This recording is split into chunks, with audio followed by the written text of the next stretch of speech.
refill my drink real quick.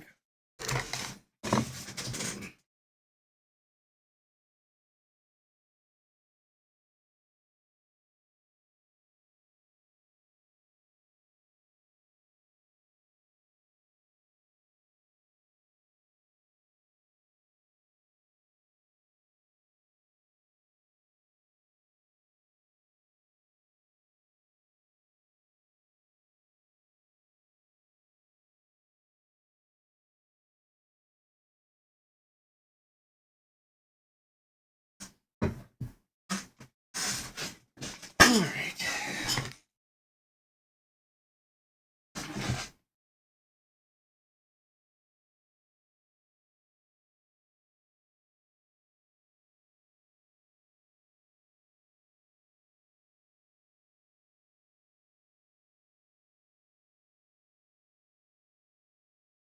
Not really looking forward to starting over on V Rising or playing on a West Coast server. I might try it out. Got some friends there.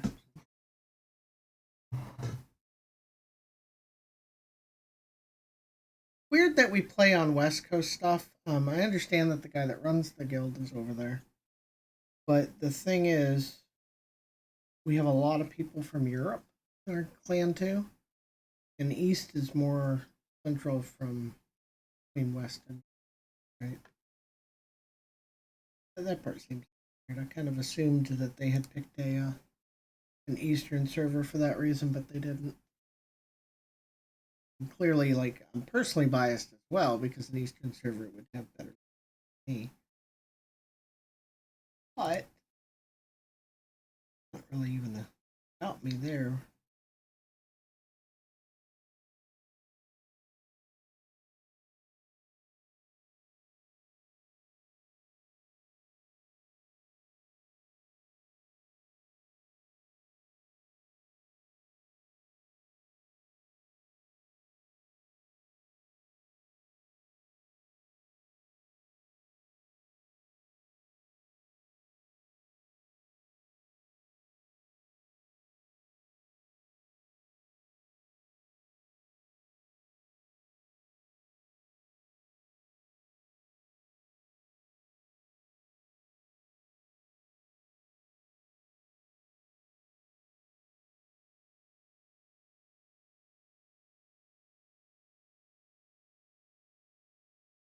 All right, let's knock out all of these. I guess they're kind of like tutorials, right? Whenever they introduce something new, they always have these little challenges. Knock all these out.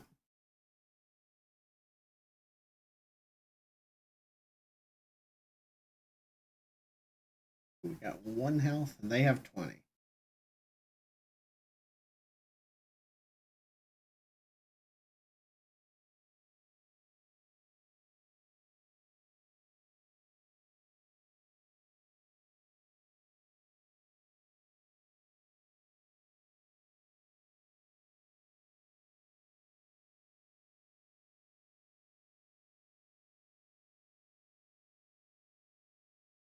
Player skills deal 1 extra damage. So I've got 4 damage, 5 damage, 4 damage. I'm guessing that the key here is to kill that.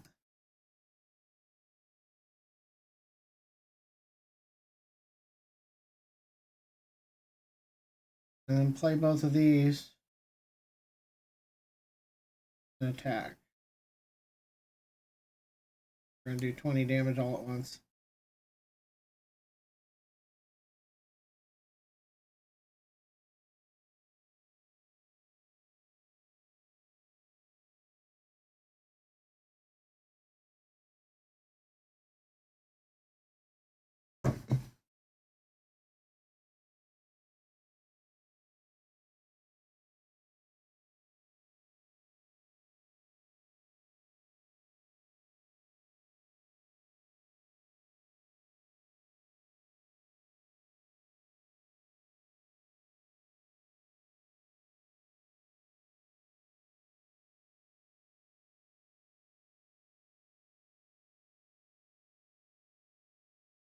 goes off on attack, that goes off on an ally's attack, that goes off on attack.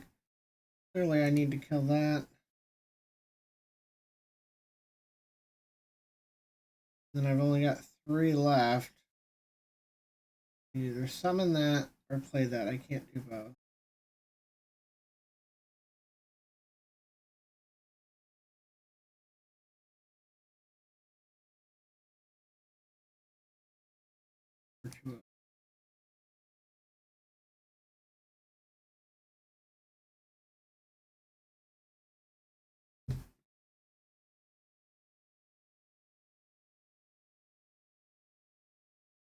Oh, we can cast both.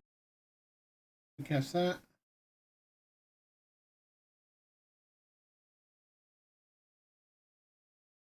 Forgot about the separate spell mana.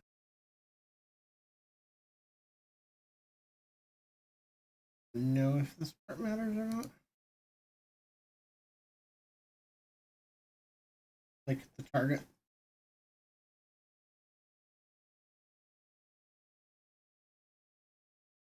Oh, I'm not going to have enough to kill. I'm going to have to do this again.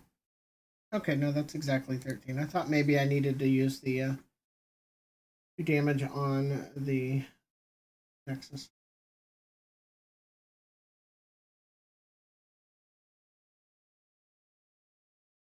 I had exactly. Usually they have 2 examples of here's how to do this, and then they just let you run with one and say, figure this out. Might be what we're doing here. Gun's the weakest. 2 to a unit or 1 to 2 units. Stun 2 enemies, stun enemies. So I can stun these 3 and then it'll stun that one automatically. 2, 3, 4, 5, 6, 7. We'll stun 2 of the bigger guys.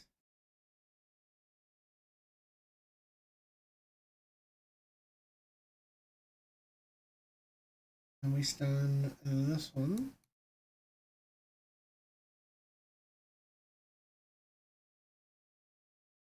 I guess we play this just to do. I don't know that it matters.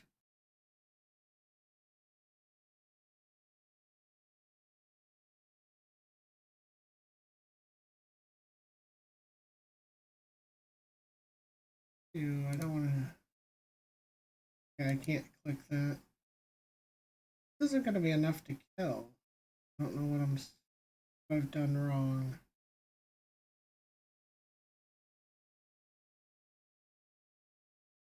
Does he have? Oh, he double attacks. Yeah, but I can't hit. Doesn't count as a unit. No. All right. I thought it says 2 enemies. I would think that would include the enemy nexus. It's just weird that this one uses unit. This one uses enemies. I'm not sure why there's a discrepancy. He has quick attack, not double attack. So how am I winning this? I'm not. I've done wrong. So it deals 4 to all stun. I gotcha. It's gonna deal 4 to all stunned enemies, so I just need to get these 2 down to 4. Gotcha. That makes sense. So everything gets stunned. Everything takes 4 damage because it's stunned when I attack. Yeah, and the Nexus takes 4. That's pretty damn powerful.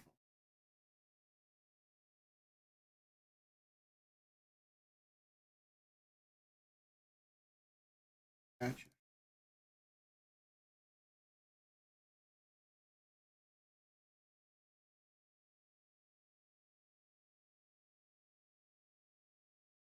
It's okay. I guess we should make sure we got the right rewards selected before we take this go. Featured one.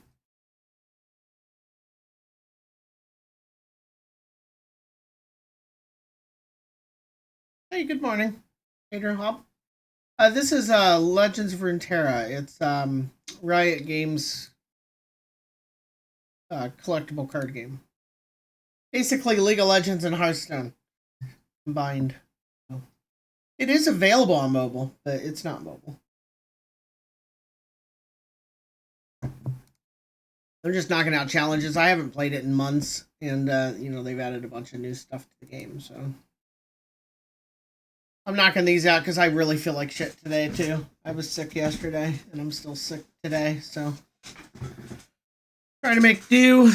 And I hadn't seen that Josh was on had a V Rising game going. I'm 70 hours in. I've got two giant castles built that I might restart on the server they're on. Downside there being it's West Coast, which seems weird to me. I know Fog's in West, so I understand the desire there. But we have a lot of people from Europe, and it's weird that we don't pick something more central, which would be somewhere on the Eastern Coast. Obviously, I'm biased, and I would prefer Eastern Coast, right?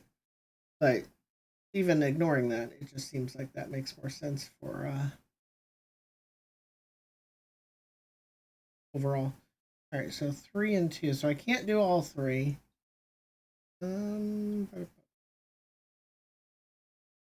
the attacker. Well, this is real easy. I don't know why they're. This is like a beginner level challenge. I just kill his unit that can block elusive, and then I attack with an elusive. I was overthinking it. Here we go. So yeah, I'm not really looking forward to starting over, and I'm not really looking forward to playing with extra latency because it's a game that very much, latency matters since it's all skill shots. Times attached to units and buff them when drawn. But I'm summon planet chime on the top card of your predict. We probably want to predict first. Okay, so we'll predict, put a card that we want on top. Something we know we'll be able to cast. So we got 1, 2, 3, 4, 5, 6. We can cast this guy. And he has elusive. That is elusive and fearsome, so I need it instead. I have to put this one on top. Then we make that one have a chime on it. And then we draw it. And then we play it. And it'll be bigger. It has elusive, but it also has fearsome, which means that their tiny elusive guy can't block it. Alright, got it. Yeah, these challenges just teach you things. I'm just knocking these out, but they just redid their PvE mode in this game. This is at its core, this is a versus game like Magic the Gathering, Hearthstone, those types of games. But they added a big roguelike PvE version that they've slowly been reiterating for over a year. But the big version 2.0 of it just launched yesterday. I wanted to try it out because it's actually pretty fun. Like you build your deck as you go through fighting characters and unlock new powers and stuff. It's quite a bit different than the actual game, other than the core mechanics of this thing. All right, so we've got. Let's go. When I'm summoned or when I count down, plant 3 times. 3 chimes. So we got only 4 mana. You got to make choices here. The challenges here. They're very puzzly. So this is all just a puzzle. Okay, so clearly, it feels like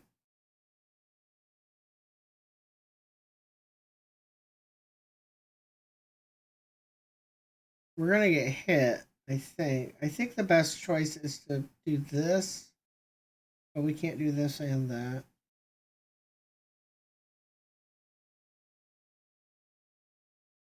Huh. Don't actually know. We're just going to play some cards. I think these are probably wrong. Oh, I didn't even see I had a guy out.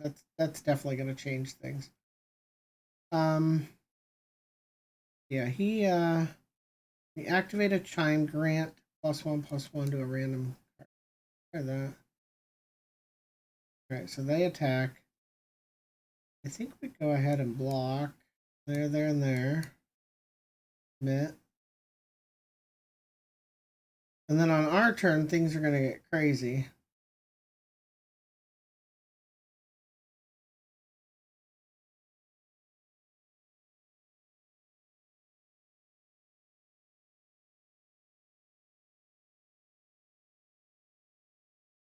Can't cast that. I can cast that. So I can force one. I can either do this, which is 2 damage to an enemy and stun a different enemy. I don't think that's the correct call here.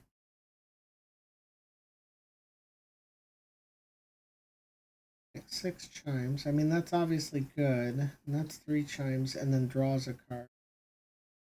So that'll draw a card at the beginning of the next turn, but that doesn't help me this turn. I think I have to play a combination of that and that. Guaranteed there's a chime on top. Then draw a card. I might be playing this completely wrong, though. So that's 3 chimes. So he buffs a guy. Right? Yep. I need to attack with him to trigger that. Might just die. And that can get in for free. That wouldn't do any good to attack with. Most of the time, these puzzles are very clean, so it really makes me feel like I'm playing this incorrectly. At any rate, when he attacks, he puts a bunch of chimes in here, so I should have... I've got 20 chimes in my deck now, attached to cards. So we'll see. Boom, that goes off. Yep, that buffs a card. And then since I already have the champion, that goes off also. Yeah, so you can see where it can get out of hand pretty quickly. So this guy, he's already in my out in play. So since I drew a second one, it shows up as a card instead of a spell. Draw follower, then activate the effects of all boons in the top 3 cards of your deck. That's actually pretty huge. But I can't do that and this. I'm summoned, plant a chime on the top card, and then double the number of boons in the deck. I mean, that would be pretty huge. What I can do, I don't want to play this, and that's 3, which leaves me with 4. So I could do both of these. It's not my turn to attack, though. Obviously, having a 9/11 is pretty huge, but so is having a 5/3 lifesteal. Let's try this. He'll play a card.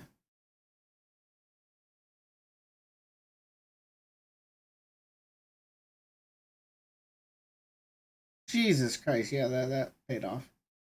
That paid off. So he's not dead next turn, but he's going to lose all his creatures. So he'll attack with everything. We block everything. He could have a trick to do something, but I doubt if he has a trick that is good enough. And then if we just open attack next turn, he's dead, right? He can block the 11, and then he's going to take 9, 8, 5, 6. That's more than enough to... Okay, now he can block 2 because he got to play 1. So he blocks the 2 biggest. He takes 8, 5, and 6, which is still enough damage.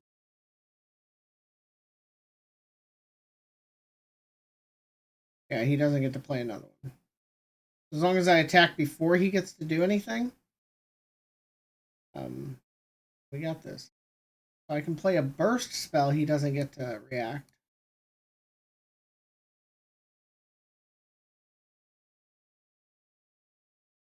Yeah, they're just showing you just how absurd this guy can get. In like a best case scenario, I'm going to hit him for 57 damage. That's if he didn't block. He'll block something. There you go. Yeah, so if you're playing against this guy, you basically just have to beat him before it gets carried away.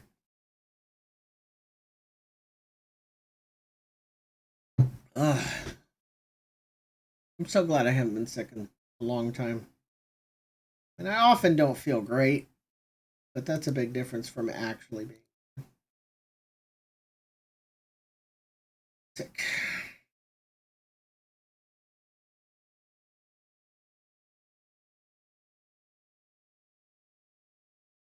Kind of sad that during the challenges it doesn't look like it lets you use custom songs or backgrounds or anything. Alright, so he's got a 4/5 out. That's spawn 3 and then your strongest tentacle and an enemy strike. So you get a 3/3 tentacle and then it attacks. When that's summoned, we get a 3/3 tentacle. So I think the key here is you play her, she gets a tentacle. and it's a 3/3. And then this makes either a 3/3 tentacle or adds 3 to your strongest tentacle. Then it attacks. I think that's what it does. Yeah, so it becomes a 6/6, then it smacks it. Yeah, that's kind of cool. And then we attack for 10.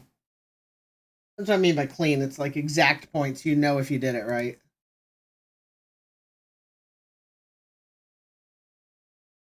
So anytime they introduce a new champion, a new mechanic, or anything like that, they'll put one of these challenges in so that you can understand how it works. This character, this is a very neat implementation of the character from League of Legends. Because she spawns tentacles around the map and then attacks with them while not having to be right there, which is kind of fun. But they've managed to translate that very well into the actual game, which is kind of cool. All right, so spend 5 mana. We have 5 and 4. Yeah, so we want to choose to spend 5 to make +4 on this tentacle.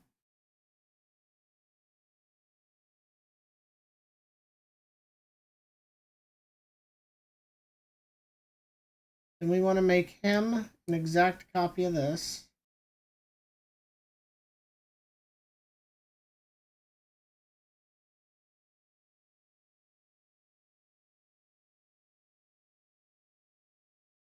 And then we attack with all of them, and she gains power equal to the strongest tentacle I have.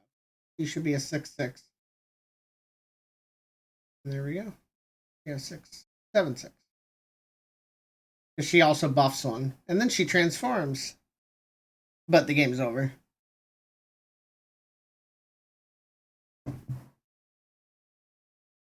Yeah, so that's pretty interesting. Unfortunately, she's in a faction I don't play very much. But this guy's got 149 health. That's a bad sign, right? We got here. Round start. Deal 2 damage to me. You have 1 round to counter a tentacle mighty enough to... Okay, so I have to do 150 damage in one turn. So this doubles somebody's power. This spawns a big guy. This gives something. So we got to figure out which one do we buff. That's just a tentacle. These are taking up space. I don't have a way of forcing them away. Well, this is rough.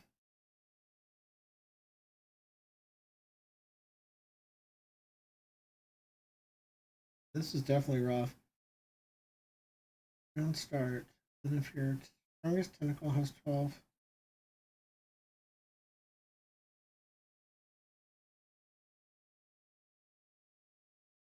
Let's see what these tentacles are. When I'm summoned, grow my stats to that of your strongest tentacle. Okay, so I just need to make a tentacle as big as possible and then play this. So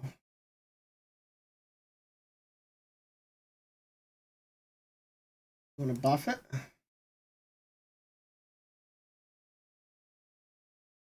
think buff it again, then double it, then do that. And then it picks the tentacle. So, yeah. Then we heal it and double.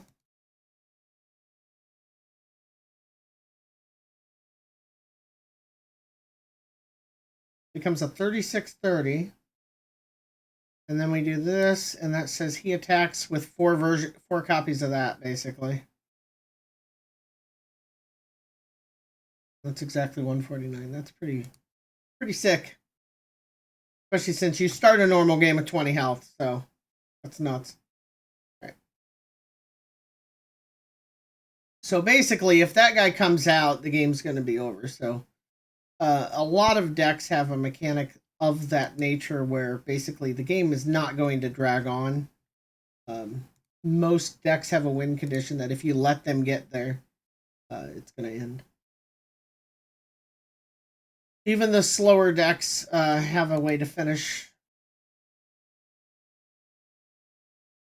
Never seen that guy. Tiny units can get bigger when they You've damaged the enemy nexus. This becomes a lava lizard instead of a bitsy lizard. So you have to find a way to get these through. Both of these have to hit the nexus, which is their health. Deal 1 to anything. That's if I do, right? Yeah, if I do it. All I gotta do is hit the nexus.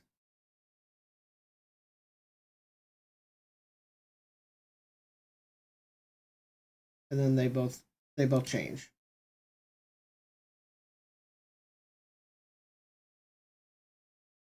All right. Ah, and it does damage to everybody when it transformed. That's kind of cool. Then we do 9 with this and 2 with that.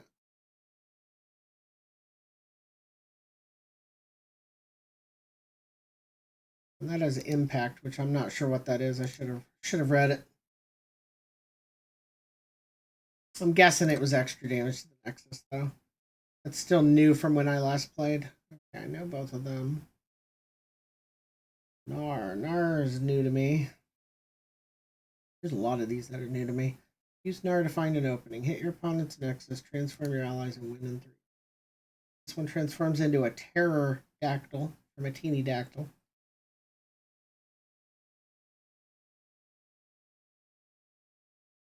And a pterodactyl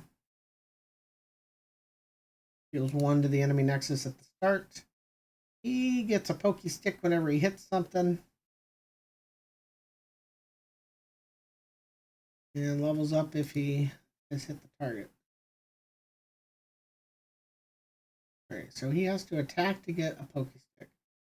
If I attack with this, it'll die. I don't want to attack with that one. If I attack with that, he'll also die, right?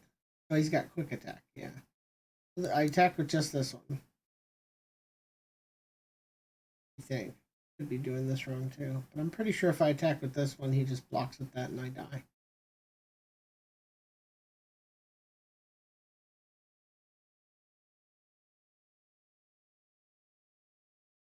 Oh, their attack. Yeah, I should have played both. Yeah, I screwed that up.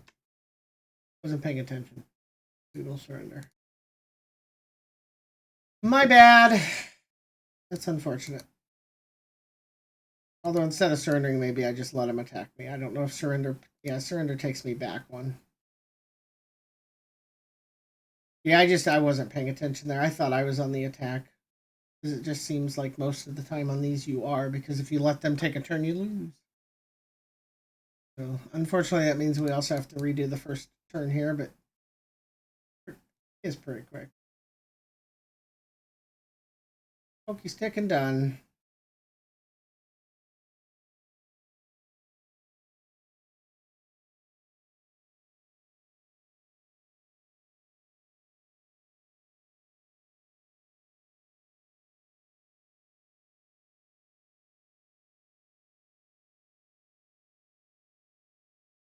Right.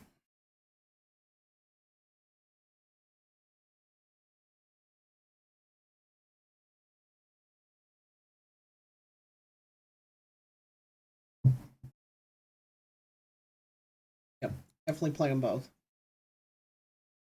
I can only take a hit from this one. And either of the other two will kill me. Unfortunately, quick attack doesn't work.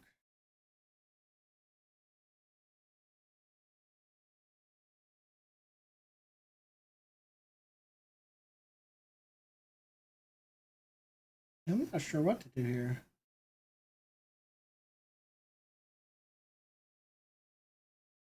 Okay, yeah, same thing as last time. I guess I just forgot to play that, right? I do want to attack. That gives me a pokey stick. Don't want to attack with both. Okay, I guess I was kind of doing it right, except I didn't play that. We resolve. Yeah, so that gives us a stick. And we have to make sure we hit the Nexus, which will flip both of these at the end of the turn.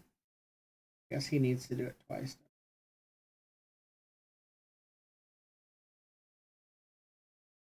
There we go. He's leveling up.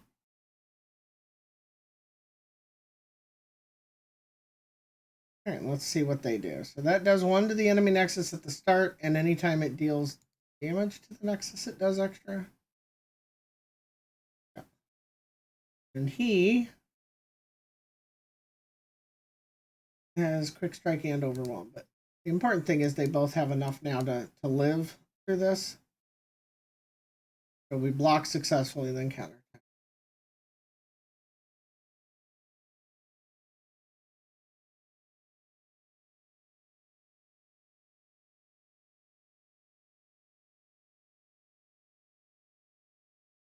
That's a deck where everything gets more powerful as long as you're hitting the nexus every turn. So that's pretty vicious too. Gonna be a lot to relearn when playing against other people, you know. Chief Nakatak empowers transform units. Like they need it, right? Round in. If you've damaged the enemy nexus, he transforms into Mega T. We have when an ally transforms, fully heal it and make it big. Okay. Got 3.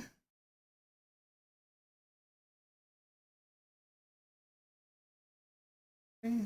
They're starting the turn instead of me, so I'm not sure I played the right card there. I didn't. We're gonna have to lose again here. Because I needed him here to get the pokey stick. He needed to get a strike in, and he didn't. So I don't think we can win. Yeah. So that's unfortunate. I'm pretty sure that I needed to play him instead of him. Once again, I didn't notice it wasn't my turn. But last time that I ran into the exact same problem. I don't know. I'm a little confused because last time I ran into that, they attacked, and I was like, oh, it wasn't my turn. Then when I replayed it, it was my turn in the same situation. It was really weird. We're just going to throw ourselves into it, lose, and then start over. Oh no, I lost. All right. Because that should just put you right back on that round, basically. There we go. But yeah, I have to play Nara first. You can see that it's their turn to attack because of the big sword in the upper right.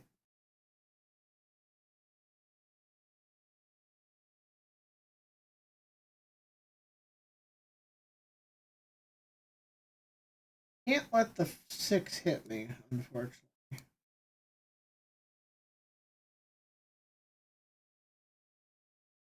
I don't know how to do this.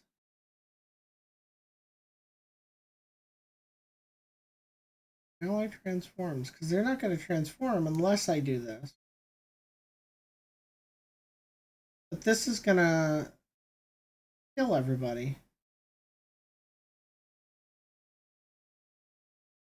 Oh, wait. I do have enough mana to do it. Okay. I gotcha.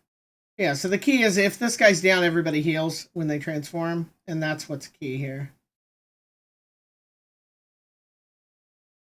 The key is, do I need to do this to somebody? I might. We'll see. But they should transform, heal to full.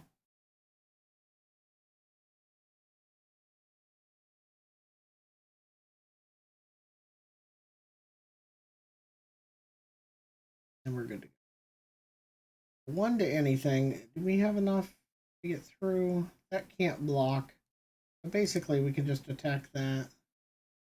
And then run them all in.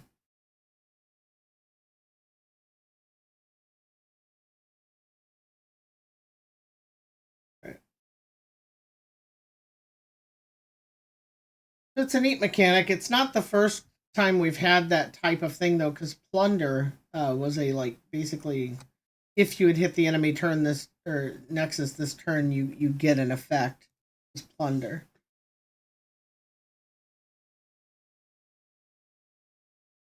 It's similar to that, just a little bit more powerful. More consistent, definitely. Man, so dizzy. Formidable units strike with their health.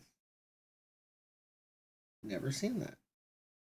That seems broken. We block. They do damage even though they have 0 power? That is so weird. Alright.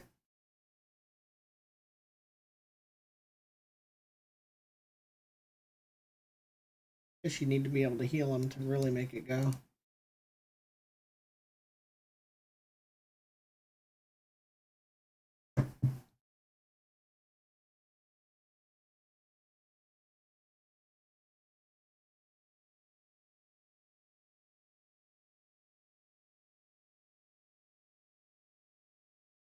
Alright, so he heals things. Good.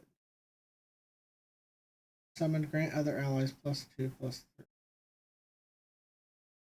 An ally and an enemy strike each other. He has formidable. 1, 2, 3, 4, 5. Okay, so what we can do here is we can make him strike this.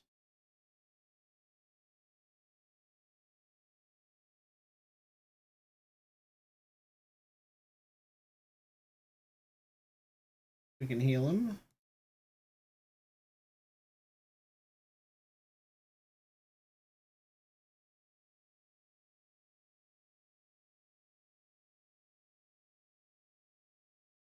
Yeah. Yeah, so I guess the downside of those is as you hurt them, they do less damage back to you too. So you got to keep them in check that way.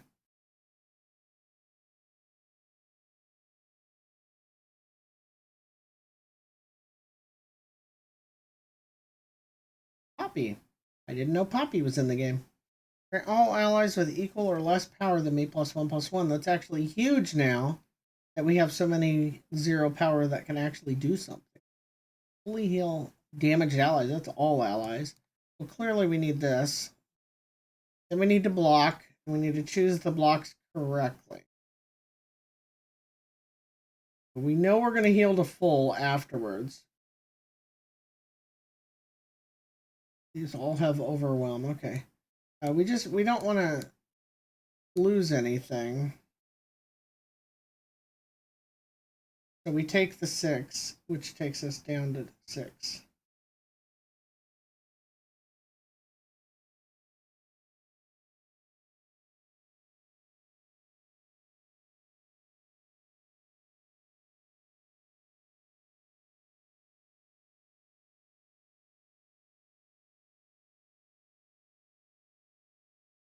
See if this works. I haven't done the math. I don't know if this is going to work for sure, but it should. Alright, so when he's powered up, he each round, the first time an ally takes damage, rally. Oh, that's huge. Rally means you get to take another attack. The Huron first. And he's got Spell Shield, which means the first thing the enemy tries to do to him just fails.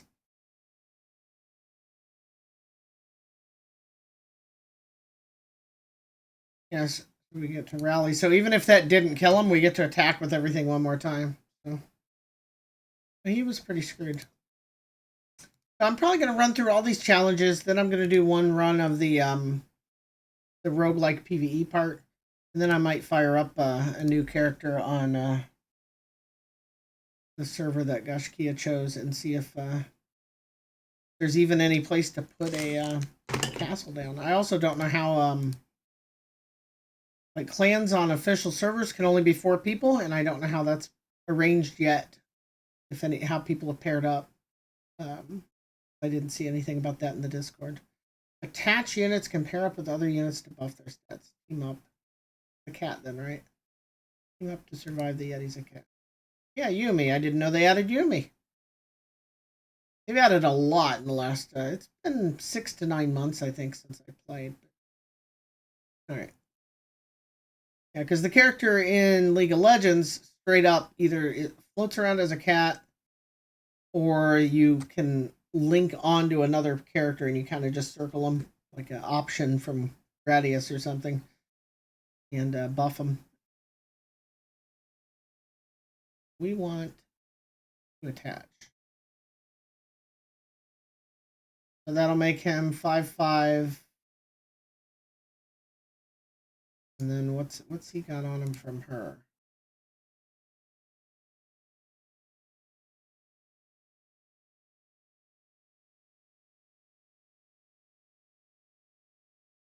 I feel like I'm dead if I attack this, right? Maybe it dies, but the cat lives? That could be then, right? Okay, it dies, the cat comes back to your hand. That's the key. And then we can play again. Round start, give me +1. And then we can just open attack as a 3/3.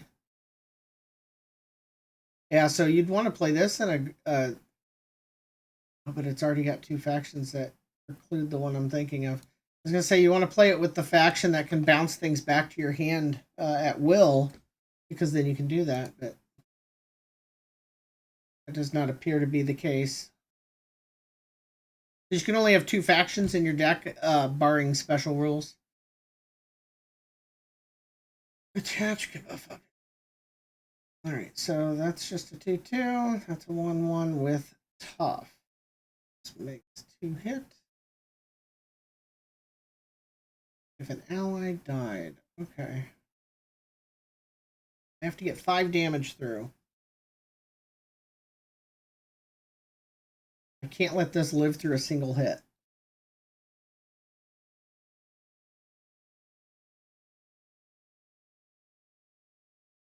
I have 5, right? Yeah, I'm pretty sure the key here is just make this a 3/3, and then make it attack this. Since they have no cards in their hand, this should work just fine. And attack for 5.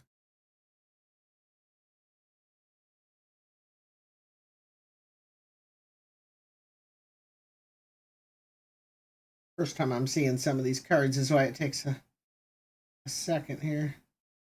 Statues can be played 2 ways, on their own or attack. Okay, so this is the one they just leave you to just figure it out. So that also has attach. So give something elusive. I do not have the attack. I did, so he's going to get to go next. How do I win this turn then? Each round, the first time an allied card targets me, he gets bigger. He has barrier.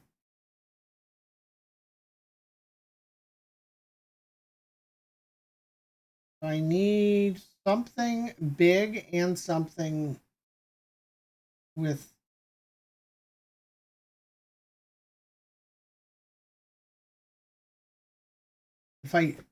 this is tricky because this has elusive, which means it can't be blocked unless except by something with elusive. So that 2 damage will come through if I don't put anything elusive down, and I'll die. This does 3 damage overwhelm, which means any damage over the target's. So I think I need to play this alone to block that, and I need to play this on him so that he has enough health. So we attach there so that he can successfully block the overwhelm.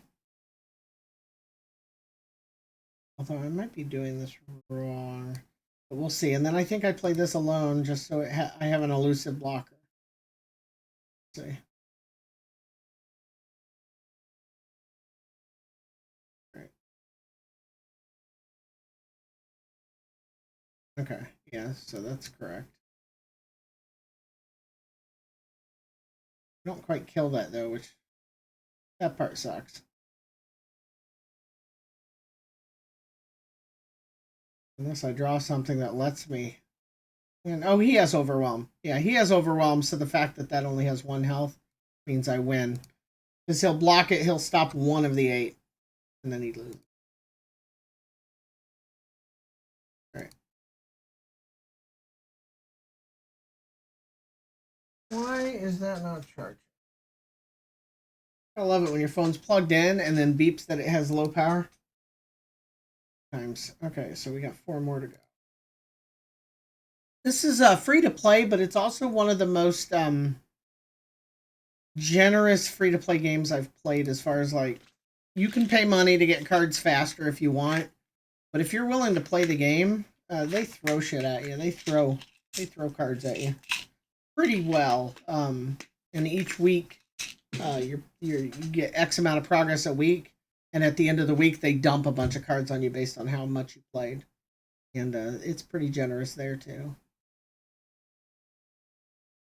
So there's a lot going on here. We've got to do 10 damage.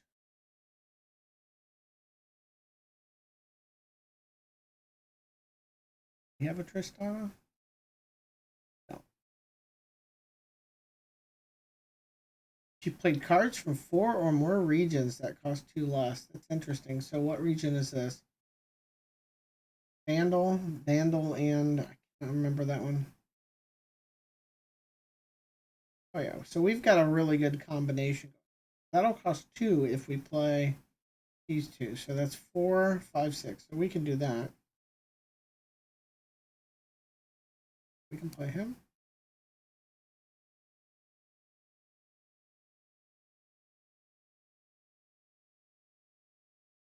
And then this. And then this goes down to 2. Redo a unit.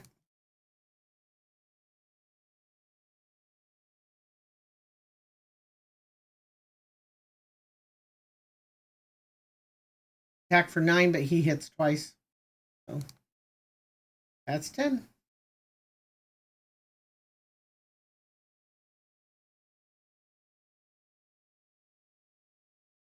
Really needing that coffee refill here.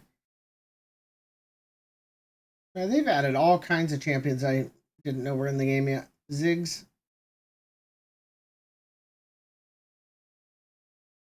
Alright. Definitely getting a little more complicated, though. I have +1, +0 for each multi-region ally you've summoned. The game used to be way simpler than this. Buster Shot will work. That will work. I can, for 4 mana, I can deal 3 to 2 different things. I could kill those 2.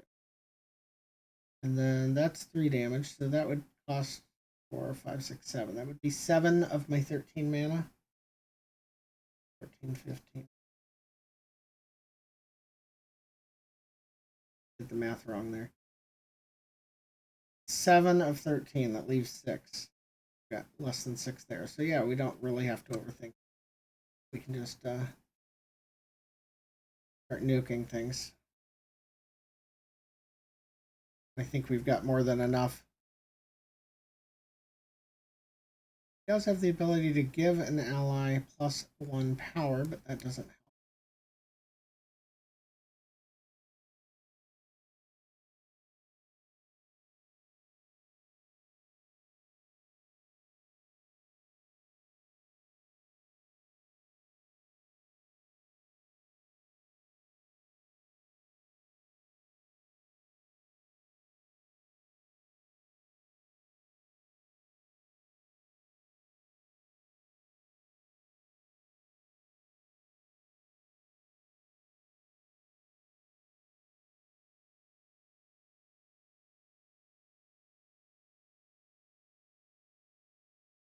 Okay, so she supports somebody and makes them a 4/4, regardless of what they are. I don't think anybody else has support. Yeah, so we want to put Teemo with her. That gives us the highest amount of damage here. 28.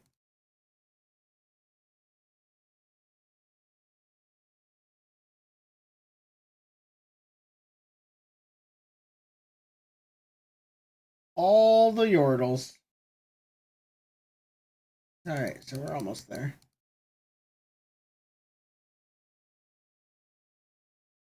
Free to go.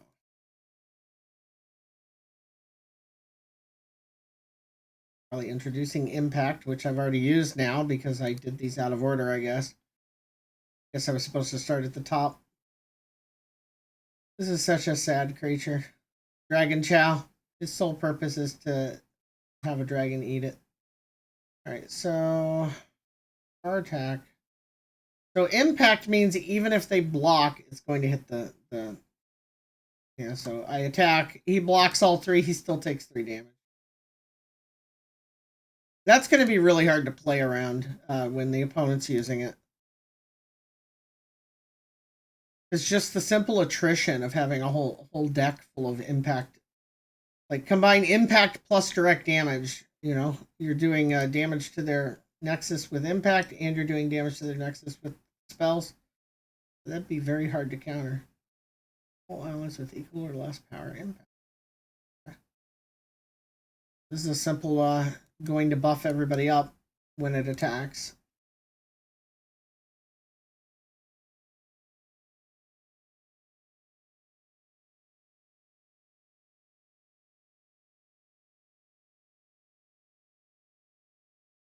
Double impact, so it stacks too. I mean, that just feels like that can get really over the top.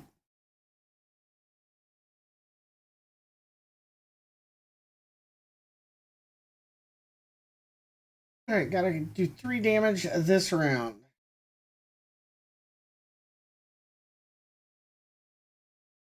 Harder.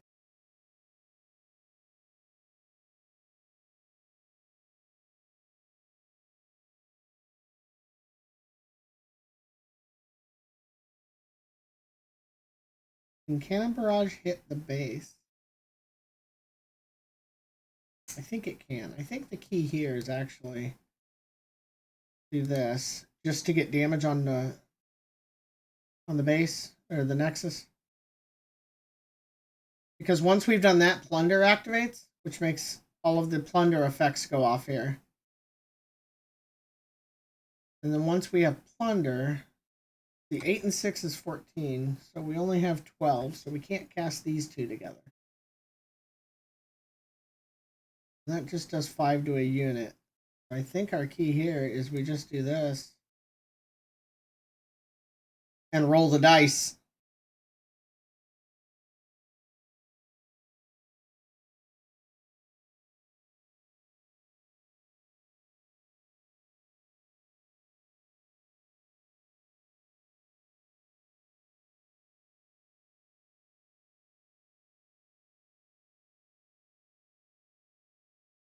Guess there wasn't much dice to roll because it was enough damage that no matter what order it rolled the damage in, it was going to get there.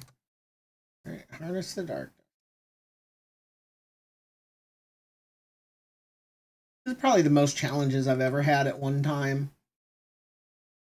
Not the longest I've gone between plays, though. Once went a year without playing. I'm summoned, create a darkness in hand if you don't have one. Darkness is 2 to an enemy. That seems very slow.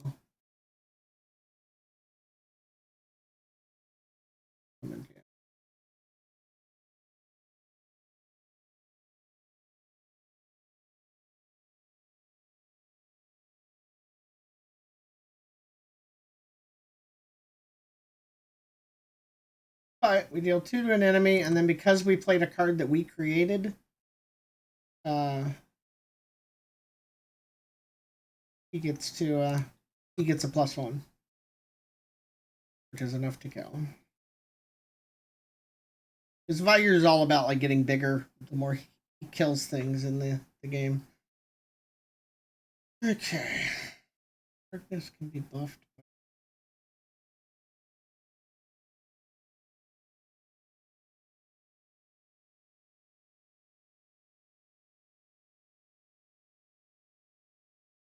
Alright, so we play him.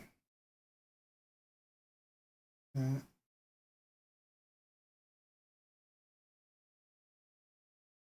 So then we're done. So that gives us a darkness. Oh, I shouldn't have played that. Yeah. We're probably going to have to do this one again. I think I needed to wait to play that. Because then I get an extra darkness. I think you can only have one. Can't pick that. Okay. Yeah, it's create a darkness if you don't have one. So I screwed up. I'm going to have to do this again. So I think the key was you play Vigar, you get the darkness. Then on this turn, you play both of these guys. And then attack. I'm going to be 1 short because I should be able to burn him out with the 3rd darkness. But in this case, I don't have one. which means one of these is getting blocked, and it's going to be the 5. Right. Yeah, so we don't kill him. That's a fail, and then we start over.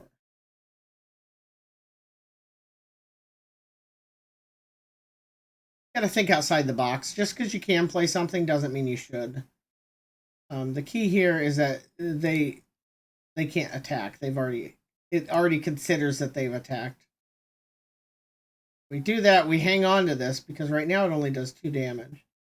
But it'll do 3 once he triggers. Because every turn that he's out, darknesses go up by 1 extra damage. And that's permanent. That's a pretty big deal. Alright. Then we're gonna have the mana to do this? No, I screwed up again. You do need to cast that first darkness that's only 2 damage on the 2, or you're not gonna have enough mana. So okay. I did it more right the first time. Because now I don't have enough mana to cast it. So gotcha. It's a little bit of a math problem. Alright, there we go. It was half of one solution and half of the other. I definitely need my coffee. My leftover cold coffee was not good enough. So yeah, so we have to play him and play him, not cast. Yeah, and then that leaves us with exactly enough to cost this darkness for 2 to get rid of that. There we go.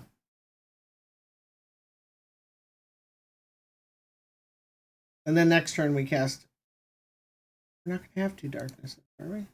Does he give you one on the round start? Well, I'm definitely doing something wrong here. Because you can't cast this on the Nexus.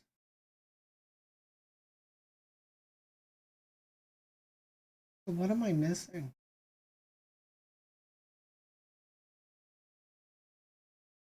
What am I missing?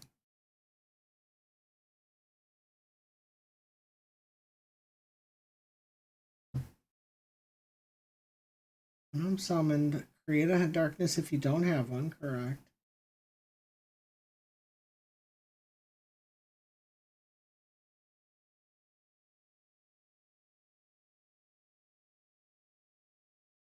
I'm gonna have to think this through again. Shouldn't be this tough. It's just my brain not working. I'm pretty sure this is much easier than I'm making it.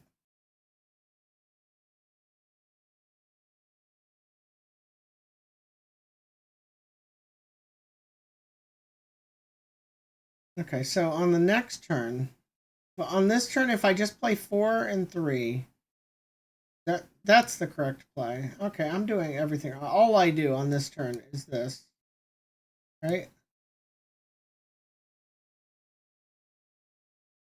Yeah, why did I run into trouble here? Do I not have enough mana to do this? It's gonna be, yeah, it's gonna be 5 and 5. I'm not gonna have 10. I'm gonna have exactly 10. Okay. Yeah, how did I mess that up? Weird. I don't know how I messed that up. It was, in fact, very simple. Because then we just play this, then play a darkness, then play the other one, play a darkness. That's what I thought it was the first time, and then somehow I didn't do that on the 3rd attempt, but thought I did, so I thought it didn't work. There we go. Yeah, really simple. I overcomplicated it. I'm going to get my coffee before I do the next challenge. Because it's not doing me any favors here. Alright. I'm going to do it before the next match or round. I'll be right back.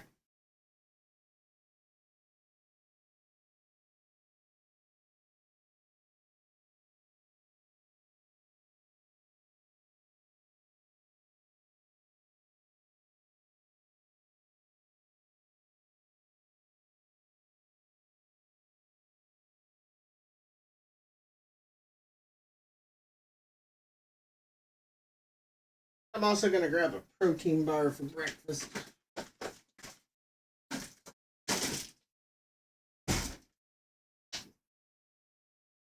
Nope, the dog heard a crinkle of a wrapper. Here he comes.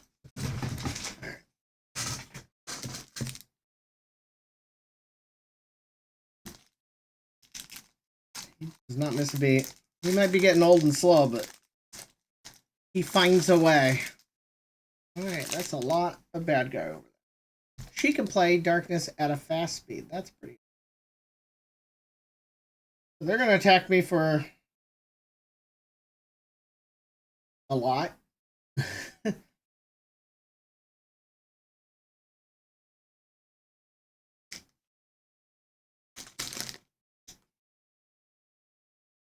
Alright, so somehow...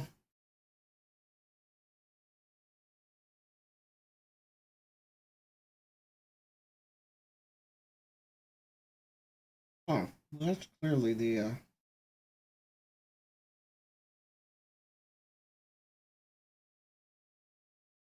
think it's really this simple. Play her. She says your next Darkness is free and hits everything.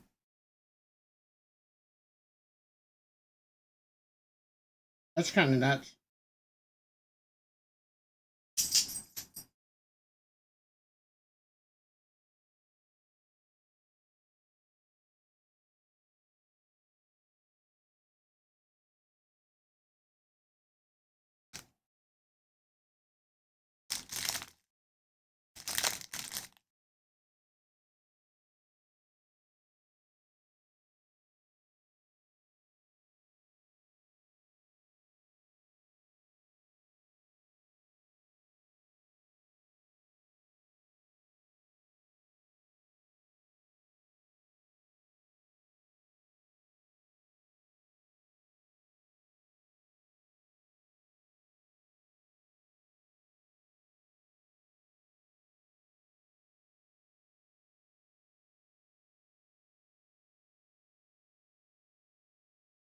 All right. This will be Caitlin then. Who I also didn't know was in the game.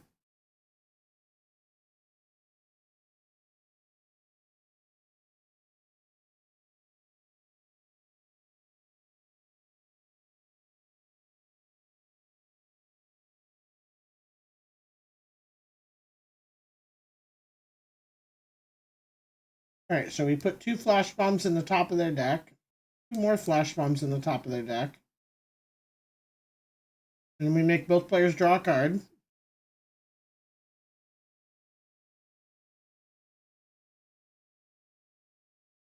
And we attack.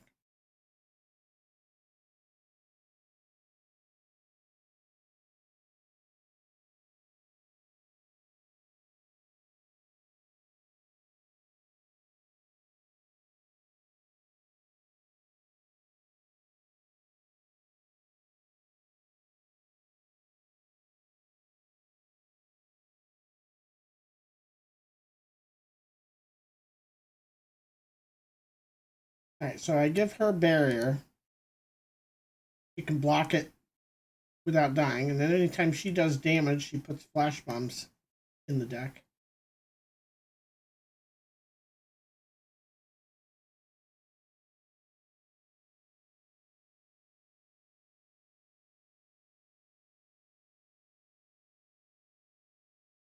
It only has 4.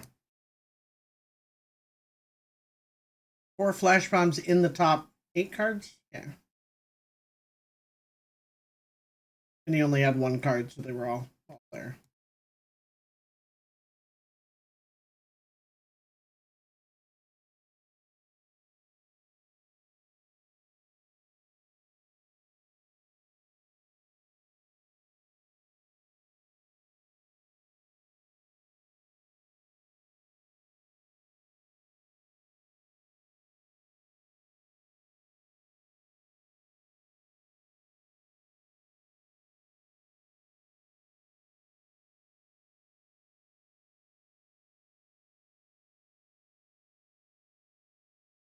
This is a tough one because I feel like I have to get her out because she gets a +1/+1 whenever I play a card.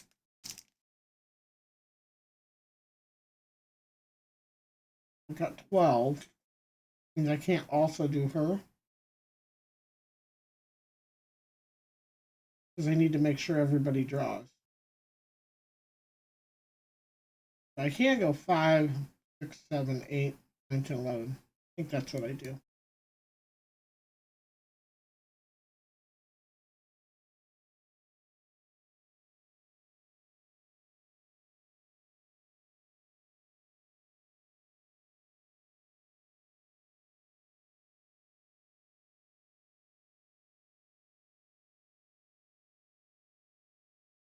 Oh, maybe that was the correct choice. I don't know. I didn't read the part where it also automatically triggers all flash bombs at the top. Yeah, that might have made more sense.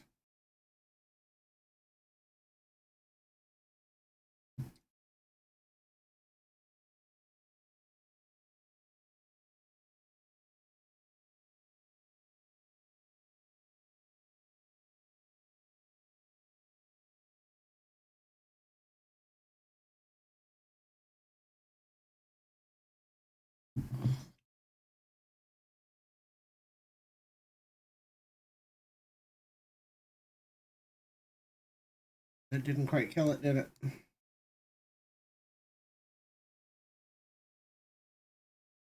No, do that. But that's not what I want.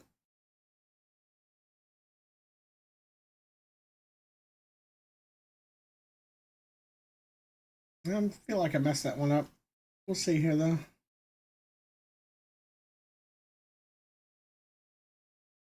I did not kill him this round.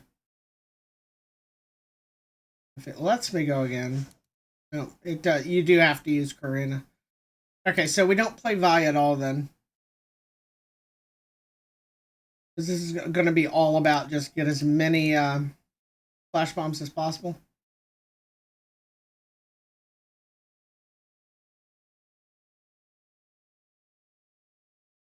So the key is going to be, do we trigger, we want to trigger, we don't want to use her to use all traps in the top 5. Instead, we want to plant 5 more, I think. Because then we're planting, let's try that first. Because we have the choice to plant 5 more or to activate all that are in the top. Both could be good. But I think we're going to be better off if we activate, activate, activate, and then make everybody draw. This might actually kill that, which is going to greatly help.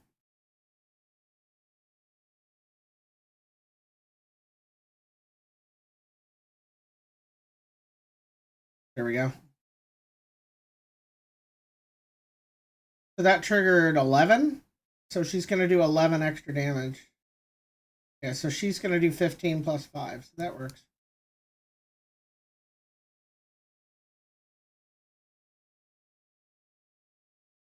The thing with that, though, is in a real game, when they have a full deck, you're not going to guarantee to draw all of those. It says in the top 5 or the top 8 is where they put them, depending on which card you're using. So that's going to take a lot longer than that. So we did earn some rewards here. More free cards. I don't know any of these. These are all new. Mushroom Ring. That's a cutie. Yordles in Arms.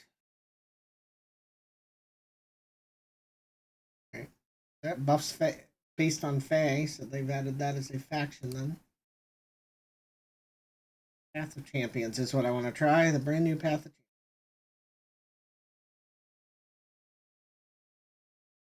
I already have one going, but I think I just want to start over. Figure out which one we want to do. Which champion? Top champion. Okay. I mean, look at all these. I thought there were more than that, but that's still a lot. How do we unlock that one? Oh, cost shards, which I haven't earned yet. The new currency. But yeah, I thought there were more available, but still plenty. I think they've reworked it so they haven't put the new ones in. There's some of the old ones in again. And why does that one say unlockable at the top? This one's just locked. Isn't that weird? Because clearly he's unlockable too. Kind of weird. Anyway, it looks like Jinx is the only option to start with. Yeah, they reworked this. You unlock star powers and you unlock champion levels, and then you get relics as you go. Let's just play.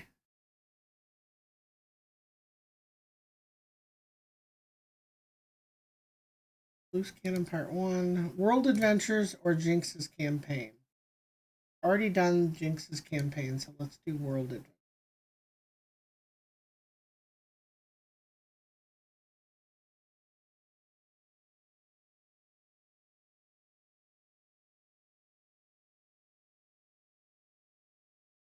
Alright, here we go. This is the PvE mode now. I choose a power. These are going to be just an innate thing that's always up and running, buffing me. When you summon an ally, it gets bigger for the round that you turned it. When you draw a card, all allies get +1 when you turn it. Cards you draw cost less the turn you draw them. I'm going to go with that one. Jinx is based around emptying your hand as much as possible, so that's a pretty decent choice for her. This guy has no special power, so... I should have changed my loadout, though. That's the background board, the card backs and stuff.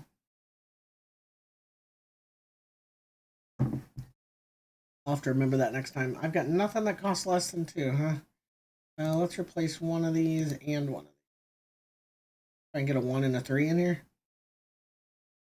Oh, got a 3. Did not get a 1. So we've got nothing we can do the first turn. Got that one. We just drew it too. But the thing is, yeah, I guess they only have 10 health. We'll go ahead and play it.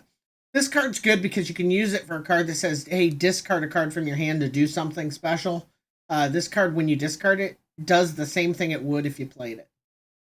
So, but the fact that I could play it for free kind of gives a lot of that same. You got a free card there. Let's go ahead and play this. Yeah. Trade there.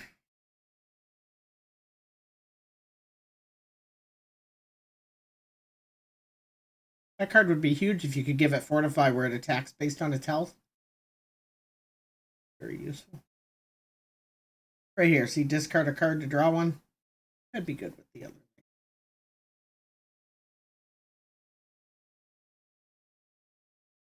So this is cheaper because it's the turn I got it. Do we do that? I think we might. It's just efficient.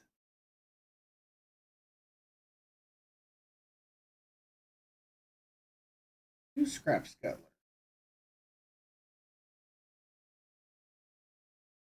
Fine, and I'm not going to waste this yet. That's 3 damage to 1 unit. All of those are pretty weak. Attack. I'm surprised they didn't chop block him and save 1 damage. And also, since this is a roguelike mode where your health carries over from battle to battle, you really want to play carefully and try and prevent as much damage as possible. Which is why I'm going to go ahead and burst that down before he can attack with it. Because I don't want to take any damage.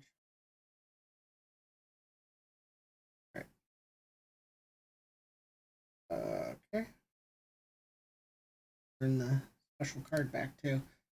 But I also need to remember to set up my loadout this time. Alright, there's one down. We got a free card. So you add 2 copies of a card to your deck, is what it's saying. Card's got a bonus on it. What is the bonus? Studded leather. See, so that character has an item. This, when you're playing against other people, none of that matters. You don't get items and stuff. But for the PvE mode, you do, and it can make it very interesting. So that's a 3/2 now. Potentially a 0-cost 3/2 that you discard to draw one. That's actually really big. But this one makes the top 2 allies in your deck bigger also. Torn between both of these. This is probably more upfront power. But this has more potential power. We're going to go ahead and try this one. All right, support champion. This is where we pick a second hero, basically. Senna, Tahm Kench, or Rumble. I'm familiar with all three of these in the League of Legends, but not in this game, so I gotta look at them. Discard up to 3 cards to grant allied Rumbles everywhere impact the first, quick attack for the second, and spell shield for the third. That's pretty big, and I don't mind discarding cards in this deck, so that's probably going to be the one I want. It gives you an acquired taste, which lets him swallow other cards. Yeah. So I'm going to pick this one, and that kind of puts us into these two factions. In this mode, you can go with more than 2 factions, though, in theory. In practice, from what I've seen, like once you pick the 2 factions, it stops giving you cards from the others. But if you somehow got them, you could use them. What is this one? Gold chest. That's a shop. We have 2 different routes to go to get here. We got to choose which one. Gold chest or the shop. When a unit is summoned to shuffle its stats, and this one is when one of the player's units dies, plant a puff cap. We're gonna go with this one. All right. Oh my god, I forgot to do the loadout again. I'm not good at remembering here. Really want to change my cards. All right, that's not a bad spread at all. We're gonna take it. I can't believe I forgot that. All right. Because I want to change this too. See, I've got this little dude down here. So we play her. He says discard a card. So we discard the card that plays itself when it's discarded, and we end up with quite a buff here. It's a good start, especially when they only have 13 health, right? Unfortunately, we drew both of those, and we couldn't take advantage of the them costing less the turn you draw them. But this one we can. Discard 1 to manifest a Mecha Yordle. There's a Mecha Yordle. Create in hand 1 of 3 randomly selected cards. Okay. We'll do it. Discard 1. Let's get rid of Sump Dredger. There's a Mecha Yordle. We got to pick one of these. Well, we're not going to need the 6 because the game's not going to go that far. So either impact with support or impact with... God, they all have impact. That's really good. When I'm summoned or round start, grant me for each card you discarded last round. This round I discarded 1, so that would be +2 immediately. So he would be a 0/7 that hits their base anyway, and this guy, I'm going to go with this one. Okay. I can't block that. Taking one.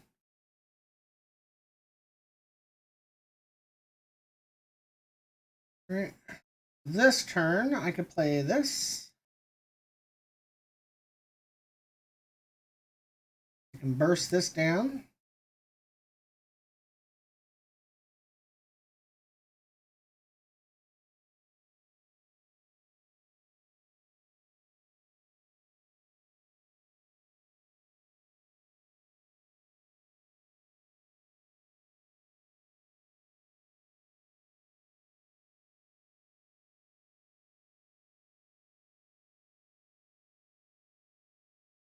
I think I have the music turned down too low. All right. You can see you're getting quite a bit of credit. You get credit towards the dailies, credit towards the other stuff.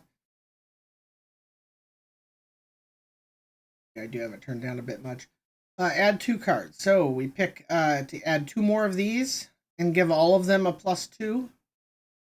Add 2 of these. That's expensive, but as we go, the enemy has more and more health, which means games are going to go longer. Ally strikes an enemy. If the ally is multi-region, it strikes the enemy again. I don't know that I have enough multi-region. Cost 2 less if you have a Tristana, or you've played... Both of these are multi-region. I think I'm just going to pick this one. You could also just pick, I could re-roll it, but I think this one's fine because that would be a 2/5 elusive. Really not that bad. I can go in the music here. All right. Go to travel to the gold chest. We take the treasure. It's just free gold. Travel here, and we have to remember our loadout. Here we go. So we choose a background. We're gonna choose the KDA. I haven't used that one in a while. Then we get to pick a pet. Got a fair amount of pets right now. Let's try little rainbow elephant's kind of cute, isn't it? Go with the original T-Hex. Hardback. Kind of like the Naxos one. Good ones though.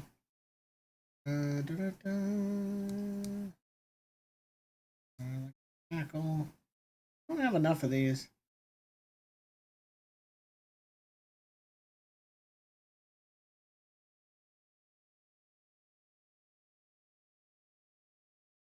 Enough and card styles. This is something I didn't even know was a thing. Interesting. You can get a fancy version. Yeah, like you must. Before. Okay, so it remembered all that. That's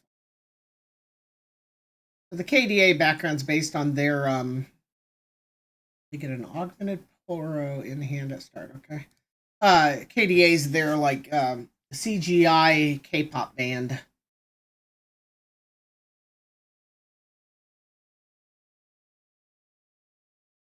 So now it's playing one of their songs.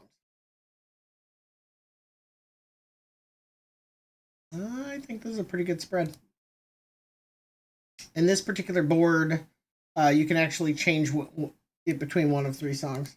I'll probably only run it a couple games though because it gets repetitive to a point that it can be annoying. Discard 1 to manifest a mana yard. Oh, I've got 2 of these too. This is going to be good.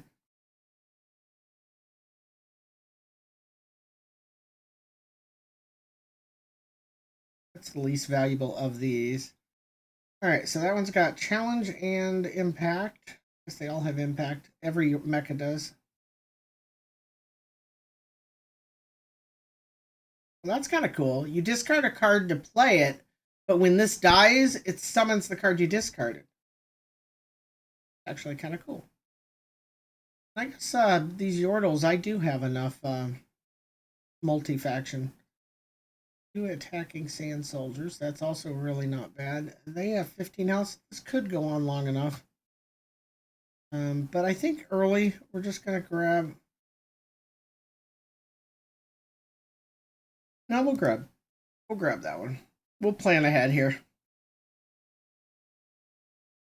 And that's got augment, so the more of the cards that I create that I play, that's going to go up as well. I think the efficient thing to do here would be to play the one that's cheaper and this one, and then discard 1 to draw 1. I think I might just play another augment. No, it's my attack. It makes sense to leverage this. Yeah. And we will discard 1. We're going to have 3 next turn. So we'll discard this one and we'll create the other Mecha Yordle.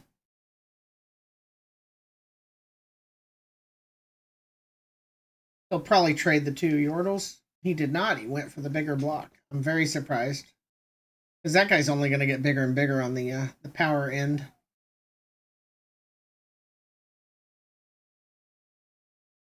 Right, and that's free. Although you do have to discard a card to get full value out of it.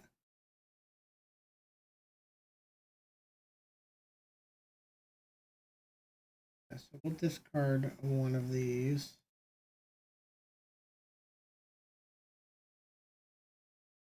Alright, that's 3. We're going to sack that one. It has lifesteal on it, which kind of sucks, but it's really not the end of the world there.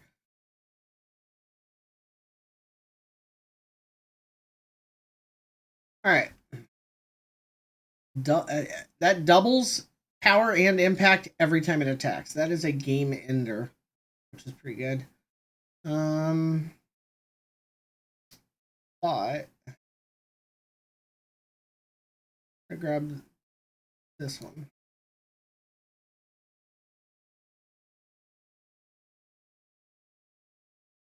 I think we just open attack here and win.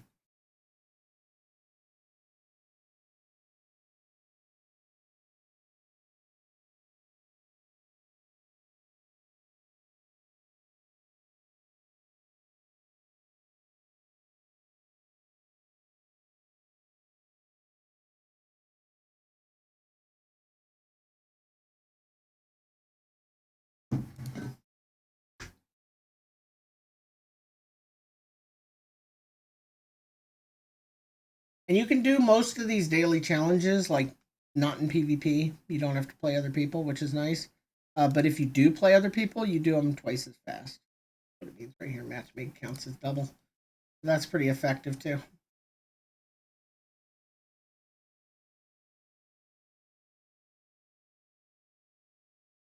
All right, another squeaker. Well, two more squeakers. Plus, it gives all squeakers support, which is actually pretty big. Grant the top card. And whenever you summon another Yordle, grant it +1/+0. And grant means it keeps it for good. That's actually pretty good. It has Overwhelm, but Overwhelm's like a whatever at this point. I do have enough discard cards, right? I don't know that I want more at this point. So we either re-roll or we take this Yordle. I think I just want to take the Yordle. Because I seem to have a deck full of Yordles. Alright, so now we get to pick an item. So, and we get an extra copy of the card, too. When I'm summoned, draw one. That's big, because it's discards to use it. So that's actually pretty good.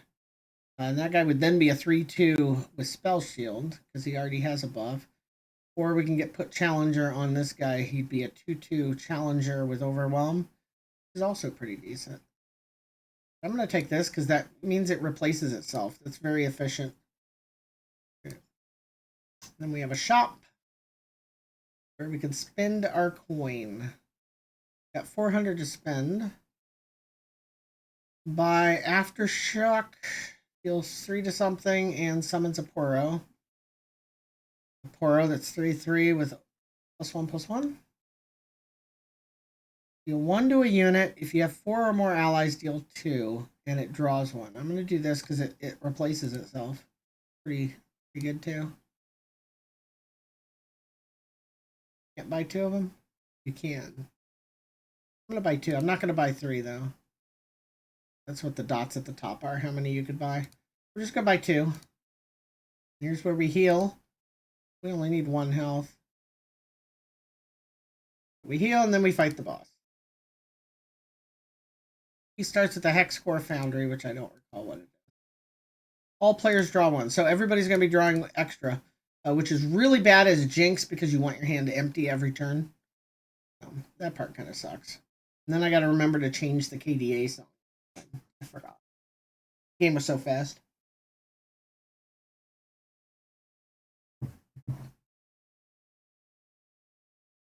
That's not a bad start.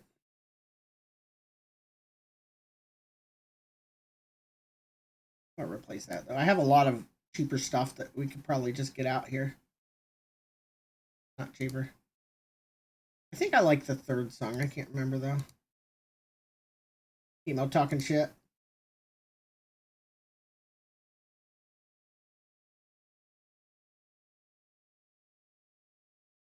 When I'm summoned, refill 2 spell mana. So I'd like to play this, discard the Jury Rig, have 2 cards out, etc. But I don't want him getting bigger.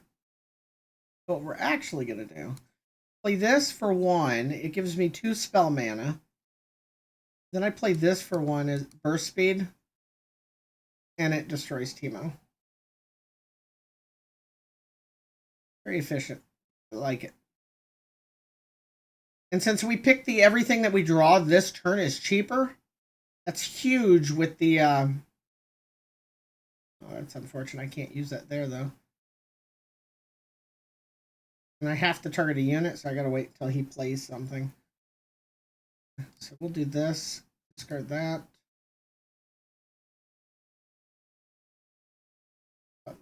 Couldn't have asked for more, thank you. Now I get to play that for free, kill Teemo for free, and draw a card to replace it. That's huge. And then she's free. Stop playing more Teemos. Oh my god, that's free too. Look at this.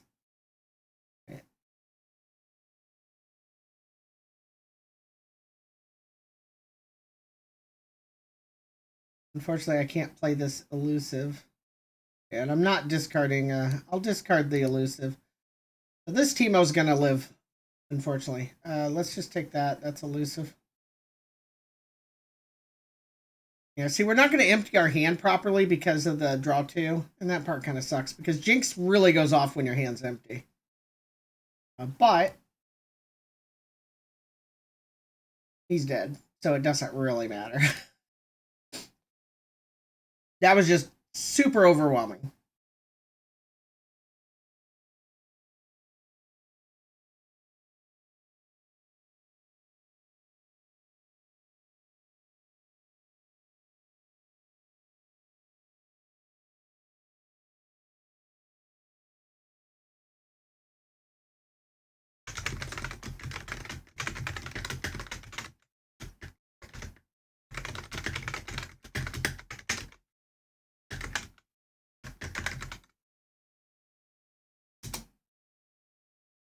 All right.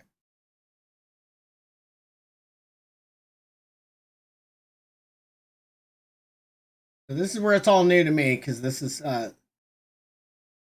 this mode didn't exist in this form until now.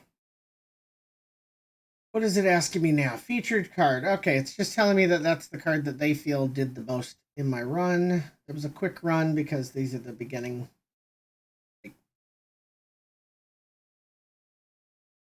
That levels this up persistently. Not bad. Gives us this, whatever this is. Oh, fragments. That's how you unlock new characters. Gotcha. And again, that's completely separate from the PvP deck builder game where you actually just put together your own deck. Okay, so now we have Jinx's campaign, the Might of Demacia, the Fae Sorceress. Is this down here? Swap Champion? Yeah.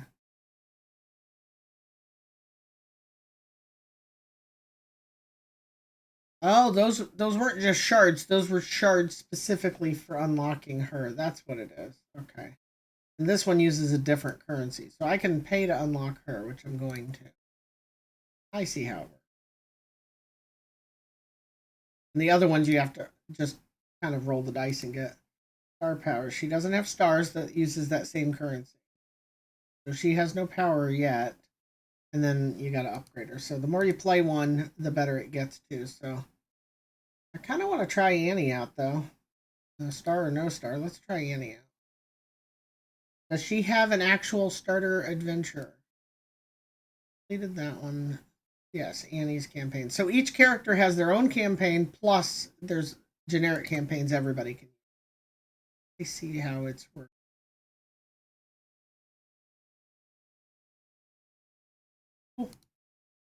And it looks like you can replay them. So you could just replay the same simple, easy one again and again if you wanted to be lazy about it. I just want to play Tibbers, Annie's little teddy bear. This game, well, the original League of Legends has been out so long that even though Annie's a little girl, she'd be old enough to drink now. I'm gonna refill my coffee. I'll be right back. You're fine, bub. Coffee. Be right back.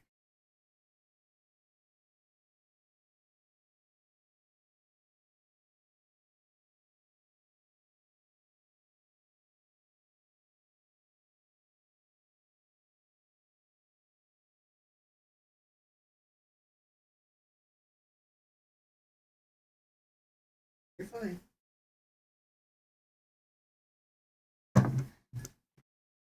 Okay.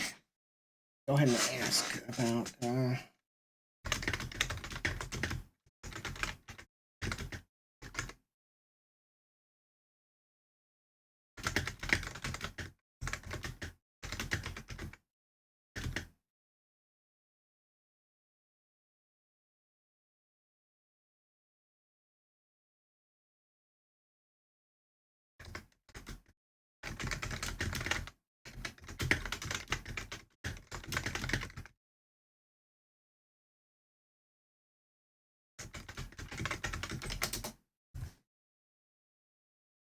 Trying to get the ball rolling on creating a character on the V Rising server for Gashkia there. Okay, when allies attack Nab 1, that's actually really big. Nab means you actually just take a card out of their deck, put it in your hand. It's huge. That's a free card. Game start, get a sparring student. Not bad either. All allies have overwhelm. That's also really good. But I don't know how her deck is yet. I don't know. There it is. So 2-1, 2-2, 1-1. The overwhelm doesn't look like it's going to be amazing on this. 3-2, 1-3. Not with cards I start with, right? And I don't know what the sparring student is. Usually you can hover. Oh, there it is. When you summon an ally, give me +1/+1 this round. So I'll start with a 1/1 that gets bigger whenever you play something. So that has the potential to balloon out of hand. And Annie herself only costs 1. That might actually be good. This is probably the more powerful overall, but I think I'm going to pick this one. It's the most immediate effect. All right. Make sure the loadout's still going. It's not.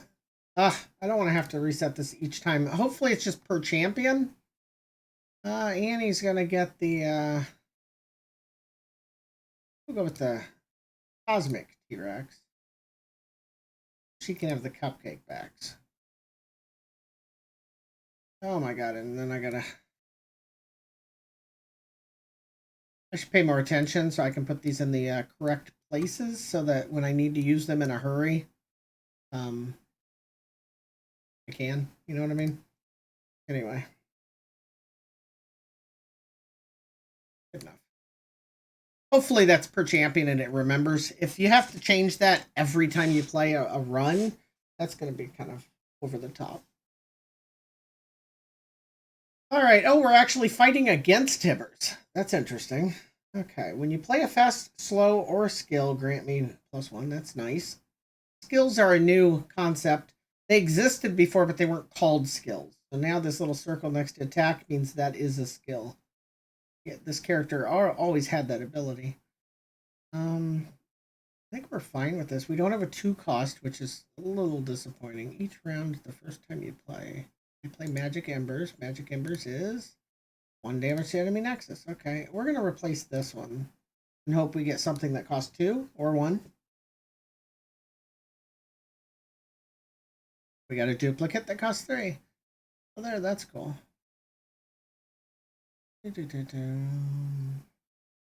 Alright, we drew. Pick a unit. The next time it takes damage this round, kill it. Not bad. So this gets a bonus when you play a card this round. So I don't want to play this yet. I want to hold off, play it on my turn where I have the attack. Right, and even then I want to play this because that's going to summon 2 cards, which will give +2 to this. Oh, he's going to stun it. Yeah, that makes sense. It's the smart play, so I'm only doing 3 instead of 6. 6 would have been amazing. He only has 10 health this game, so that would have put me more than half won already. All right, so each round the first time, play that, or when you play, it gets bigger. So we're going to play this one.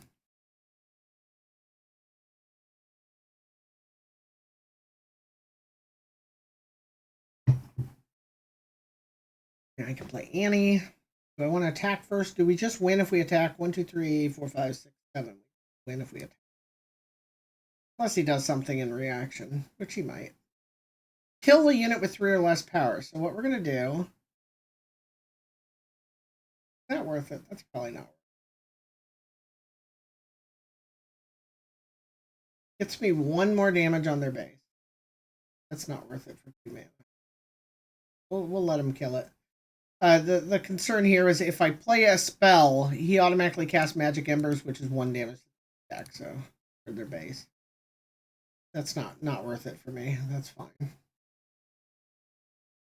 We'll be fine. I'm gonna wait and play Annie. Play this instead. Now, if I'd played this before I attacked, I would have just won the game. Oops. Yeah, I would have won. The misplay.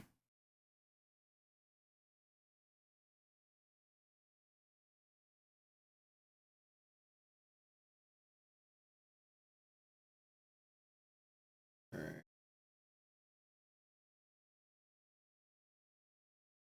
So she's a 0-2, but if she hits somebody and then she either deals 2 anyway, or if the blocker's gone, she goes ahead and deals 2 there.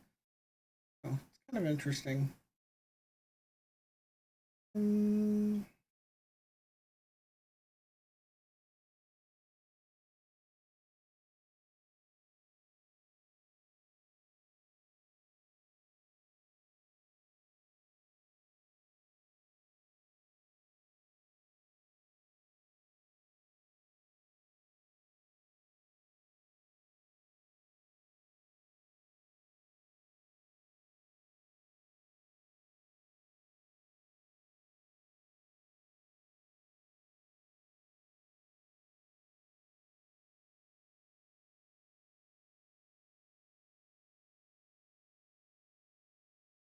More house spiders, probably not a terrible idea.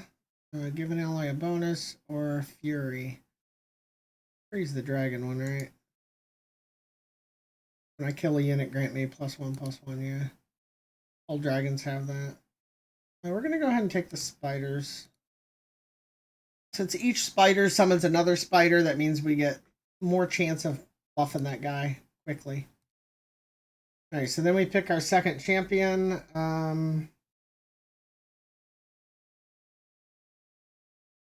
Might want Jen.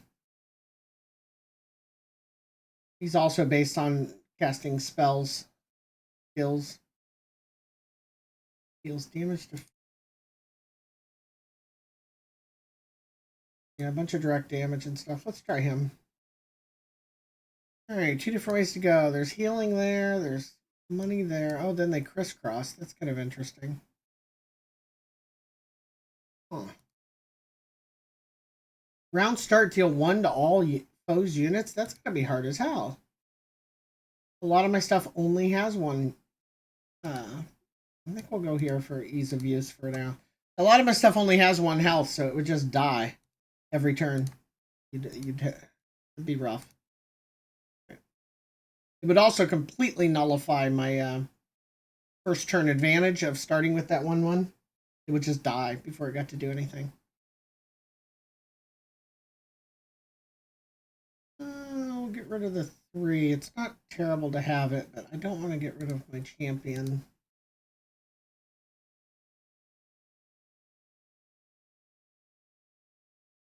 Right. Play with our T-Rex. So you can click on him, make him do stuff. Just realized, am I covering up the health? I'm covering up the health. Let me just see if that works. If not, I'll move it. Yep, it's not the webcam. It's the only thing covering it, right? We will move it to there. Goes together as a single element. Make it easier to move. There we go. Didn't realize I was covering health. That's a pretty important thing in this game. Alright, play this. Attack. This is really good opening damage.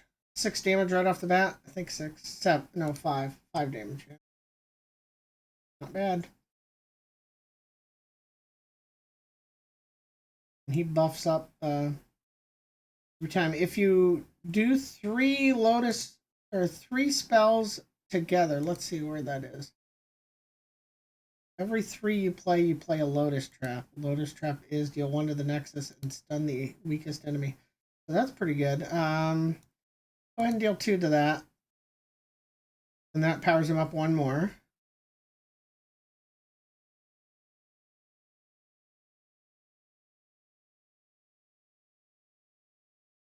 Alright. This will be a pretty big turn. We can spider. You know, let's do this first, see what he does with his mana. Now we'll spider. This is a lot of damage.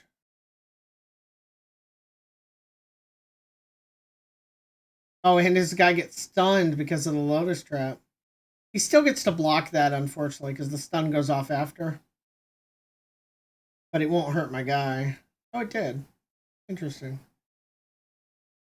Wouldn't have thought it would. There we go, another flawless.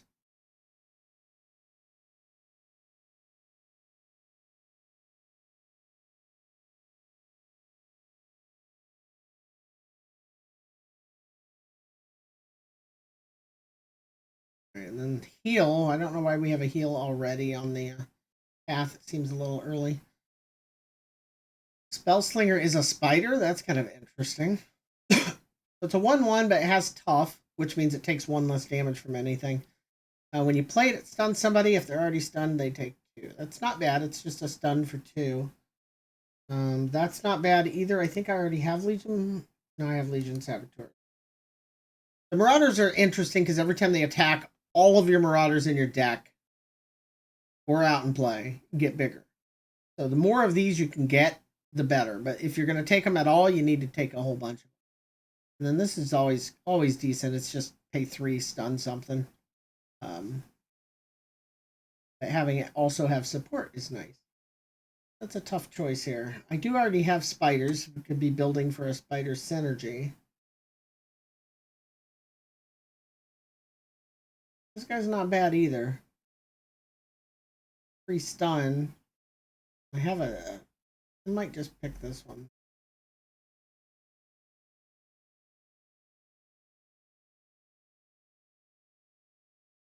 No, I'm gonna pick this. 3 for a 3/4 that gets bigger every time it attacks. That could get out of hand, especially if we have the option of picking another one at some point. Here we have a heal. We have no reason to heal. We're at full health. All right. Then we got to pick which way we're going. What is this? A monk? An item. Let's go towards the monk if we can. What is this one? The foe creates the prefect in hand. When the foe gets the attack token, they create a guile in hand. Guile is a stun, so they get a free stun. They start with the prefect, which is good, and they get a free stun every other turn. Could be rough. We'll try it though. A little surprised this isn't voice acted. So much of the game is.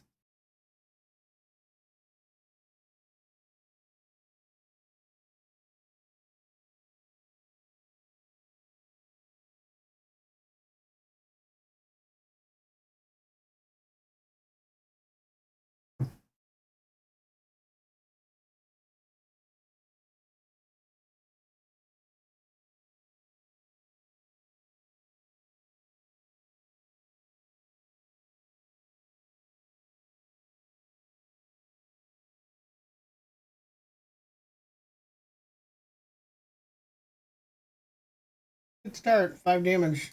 First turn. Definitely gives me a leg up, you know?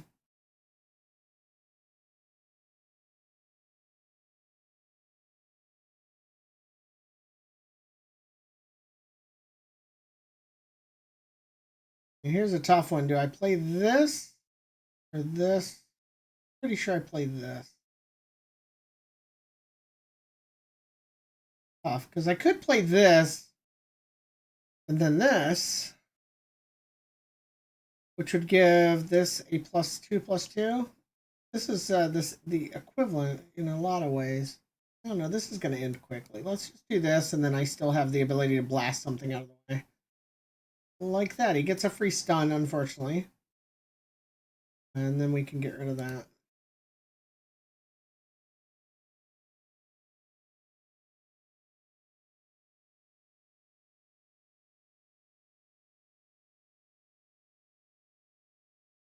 This game.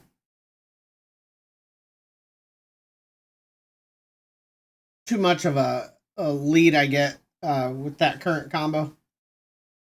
I have heard that the beginning of these are very easy, and then as you go, it gets very challenging. Clearly, we're in the easy section still. All right. I assume we can't backtrack.